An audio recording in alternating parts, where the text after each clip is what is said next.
Peace. Good afternoon and Happy New Year to everybody. I guess it's already started somewhere. That is 2019. But I wanted to show, I'm going to say this is my favorite deck and kind of a surprise for 2018. And I'll babble on after I show the cards about why it would be my favorite for me in particular. It's called a Wee Star Oracle, and I think it came from Scotland. I'm not sure. I want to say Glasgow. Is Glasgow in Scotland? I don't know. Geography. It says artwork and writings by Tricia Murray. A 34-card oracle deck, a unique source of guidance, inspiration, and support as you journey to reclaim that which is hidden deep within. I like that statement. Just a plain old box. This is glued on here, I guess. That's nice. I don't like boxes, but that's okay. It has this foamy thing in there, which is kind of different.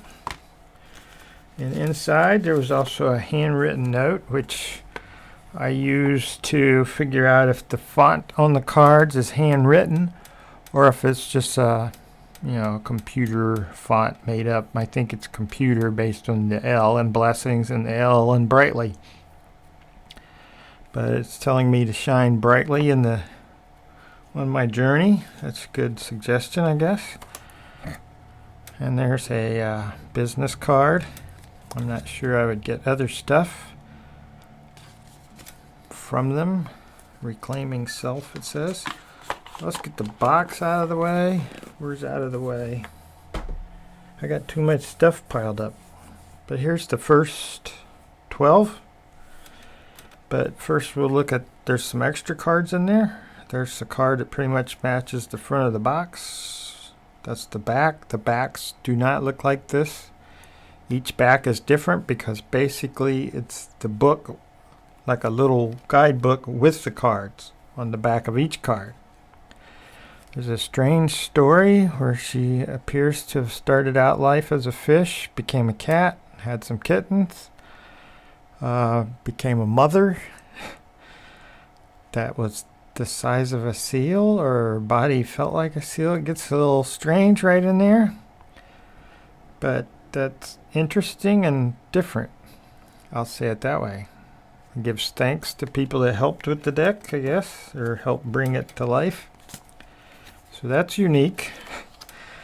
And then it talks about some more about the journey, and this is a note from her. I won't read that to you, but I can hold it still enough, I guess. I probably have too much Dr. Pepper in me from celebrating the end of the year. Instead of my usual where I would fast, I'm not fasting. I don't think I fasted last year either, but that seemed to work out. I mean, health-wise. How to use the cards are on the back. See that strange, almost like it's cursive but printed kind of font? And I'm sure it's a computer font because those L's match up a little too precisely every time. But I could be wrong. Comes with 2 spreads. There's a 4-card spread each morning. Choose a card. I'm not sure I would do that. 9 card, that's the wackiest 9 I've ever seen, but it's consistent, so it tells me that that's a font, or this person has excellent penmanship, which is a possibility, right? I guess. Let's do it like this. And then we'll pick up some, but you see, I'll just go ahead and mention it before I show the thing at the end, but you see how there's a lot of smudging, and I like that. Because it matches a lot of what I do. Not that I'm an artist like this person, but I don't know. I guess it resonates with me to use an overused word like that, for instance. Or that. Definitely that. And absolutely that. And you can see there's a little color that's so light and fuzzy like that. Pretty sure I drew that not so long ago. And turned it into like ghost cards or spirit cards or Ouija cards or whatever we call them.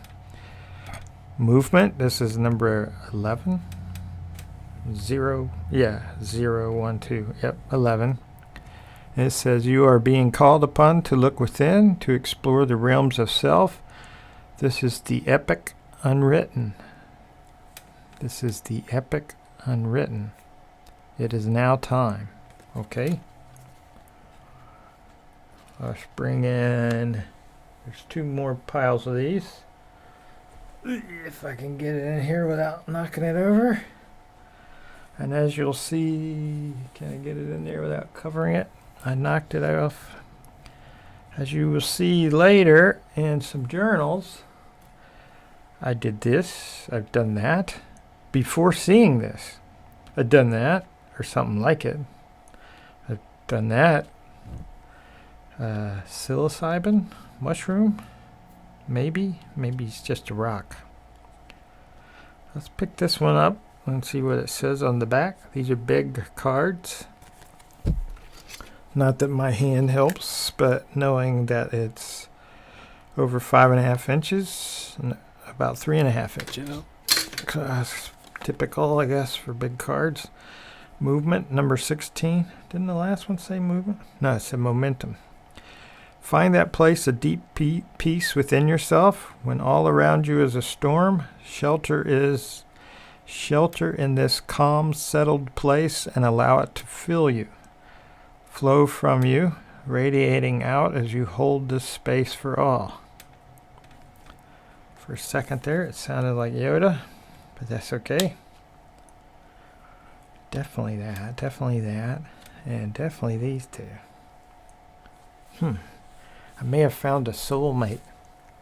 I don't think so, but the usual way that those words get used, to me, I would think once you reached being a soul, everybody's your mate, but I don't know. That's just me. I get what people mean by it, though. Definitely. Let's do that one. Immersion, number 23. Feeling lost, no focus or structure to guide you. Relax and let go of the struggle to work things out at this time. In this loose space, new ideas, new ways of being can take form. In this muddy ground, seeds germinate and new growth begins. So they're affirmative mostly, unless I'm missing some somewhere that aren't affirmative. Okay, so I would say for 2018, this is my newest and most favorite deck. Obviously, something like this is going to be my all-time favorite, which is me redoing my grandmother's deck. I won't show that. But it's basically just Rider-Waite-Smith with no numbers and no text. And I believe in 2019, there's going to be a deck similar to that, made by somebody who knows what they're doing. But we shall see. Oh, number 2, or a very close second, would be this one. And it does have a little book with what they would conclude for each card, but I don't really use it. You can see it's also fuzzy, smudgy art, as I'll call it, but I think this was watercolor. I'm not sure. That's something in 2019 artists should do. They should have more information about the art on their decks, as if anybody will hear that. But there's a key. I like the key. I like the owl. I believe there is an owl with that sort of eyes, not that exact shape. See, smudgy, dark cave, a ladder. Who doesn't like a ladder near a dark place? More darkness. So that would be my number 2. I got it in 2018 anyway. It's kind of difficult to get. So at this point, that's it for a wee star oracle. I'll just put the extra card. I guess I'll just put them out of the way. But from this point forward, in case you don't care, you could turn off because I'm done with the deck. Now I will bring in, if I can, because it's heavy, I'm going to bring in some Christmas gifts 3 of them to myself. I got one of these from Peter Pauper. It's kind of a journal. It's not my kind of favorite thing to write in, but it does have the dots, as you can see. Maybe we need more light. Let's see. I think so. This is me cleaning the brush and writing December 2018 in there. This is the ever popular, to me, frog lily pad with a bug. A bunch of thoughts about Terrence McKenna. I've been watching a lot of his videos on YouTube, even though I don't think he actually made any videos, because he would have been like back in the 80s, 90s, 70s maybe. He passed away from brain cancer, which might be a reason to not take mushrooms and pot. I think he kind of regretted getting too far in that, but the guy's like a giant brain. He's like Alan Watts plus some other smart person put together. See this much? Just like those cards for an octopus. And there I'm thinking, how many ways is there to say more than one octopus? There's octopuses, which appears to be the official, even though it doesn't sound so nice. Octopi. And then octopodes, which I think is Greek. More thoughts about McKenna. Probably due to watching Mulholland Drive. And Jordan Peterson, who was pretty good back when he was just a psychology professor. He was interesting. Now he's famous. Money, politics. Now, why would I draw one of the world's uglier looking 3 of Swords? Well, it kept popping up in this strange movie I watched, and the only reason I watched it because somebody said it had tarot cards in it. It was called The Love Witch. And it doesn't do a lot to put witchcraft in a good light, but anyway, it could have easily been called The Poisonous Witch. But it was different. I wrote it was a bit like Smush and Dragnet plus a horror movie plus poor witchcraft plus B-movie style plus a lot of strippers into one movie. But it did have the Rider-Waite Smith. The room that she rented, or the house she rented, had art from the Thoth Tarot all over the walls. So that was interesting. The house was kind of neat. But the movie, it would be a thumbs down. It's another thoughts from watching a McKenna video. Did I say why I thought they were good on YouTube? I don't think so. But what a lot of them have done is they're taking his words and they're not adding music, although some of them do, but they're just putting art from all time periods. It doesn't always match up with what he's saying, but there's some beautiful art in some of those videos. And I try to avoid the ones that's about the psychedelic experience because that gets a little old after a while. But some of the art, even the digital stuff, it's really nice. But somewhere in there was this, 3 thing about good, truth, and beauty. He says one is tricky, the other is trickier, and beauty is obvious. So I doodled good. Slippery slope of truth. Beauty up here, beauty below. And then I watched, I'm not sure why I wrote that on there, Killing Eve, which was okay, but way too violent. And I think I had watched that, and then I came and watched a YouTube video, and someone did a tarot spread called the Magi, M-A-G-I. And I believe the tarot deck they were using was the Delos Tarot. So I kind of copied it, even though I don't have it. I think it's a little too cutesy for me. But I just redoodled the cards. Is that it? That's me thinking about whether to join a new kind of group. I would not recommend one of these. I don't like the stretchy band and the pocket in the back and the fact that the pages bleed through even though they shouldn't. They do. But I can't recommend these things. What are they called? This one's even weirder because it's vellum. These are Bristol, really stiff of cardboard to draw on, mostly like for cartoons, illustration. So I did this again, smudgy, self, as in me, and the tarot, square peg, round hole, sometimes. Again, smudgy. And I've probably drawn that a million times. Replacement, little person, bigger person, bigger person. And we'll skip that one. This is the 13 moons that sometimes see in Native American stuff, kind of, with the little plates that are on the back of a tortoise. 1, 2, 3. Well, I think it's really 1, 2, 3, 4, 5, 6, 7, 8, 9, 10, 11, 12, 13. I don't think the order's that much, but 13 moons of the year. So there's that.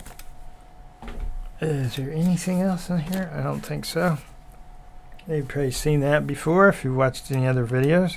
That looks like one of the faces in the card, hence the reason I said soulmate. Again, smudgy. I can recommend journals like this for doodling in because they work really well. There's the replacements again. Yeah.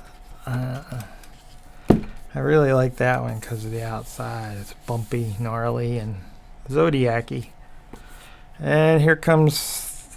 I'm going to hide this one. Probably showed up already, but I'll show it in a second. These are gifts to myself. This by that Sasha Graham. Even though I'm not keen on poses like this. Look at that. I guess she is a beauty, but that's strange. I find that strange. 365 tarot spreads. And I got one of these everyday sketching drawing, mainly for this guy's sketches. He has a YouTube channel. It's interesting. And then someone who thought this would be appropriate for me gave me Bubba Ho-Tep.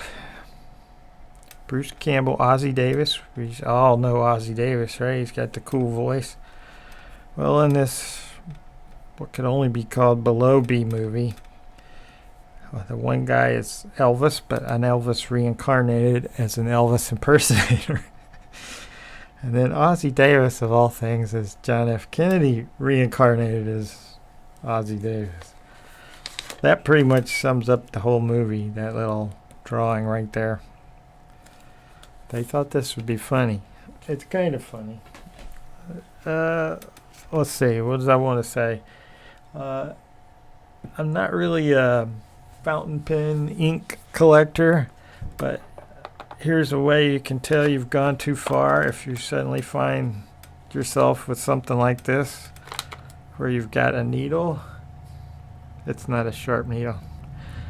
For sucking ink in and out, Q-tip, a dropper, little samples of ink, a vial that you fill with 99% alcohol, not 91, 99. You get a wipe, and you end up with strange pens, which Jinhao's not very expensive, thankfully. But it's kind of cool. It's porcelain with a dragon on it, if you can see that. That's the head, I think. And it's so heavy, it's almost unusable. So that's an indication you've gone too far, which I think I have, even though I haven't spent very much on it. Or you get a bottle of ink and you don't know exactly what color it is, or who made it, or anything. It's got one of those fancy pants baskets, plastic basket thing in the middle where you can dip your pen instead of not being able to see, and you go all the way to the bottom. That's the good thing about it. You can tilt it and that little basket fills up, and then you can dip in there. And we won't even go into what this is for. Cleaning. Or you have a used bottle of ink that you used and you just can't get rid of it for some reason. So that was my show of, let's bring that back, the Wee Star Oracle plus reasons why that would be my favorite for 2018 plus my second favorite for 2018. So with that, I will say Happy New Year again. Blessings in the new year and peace.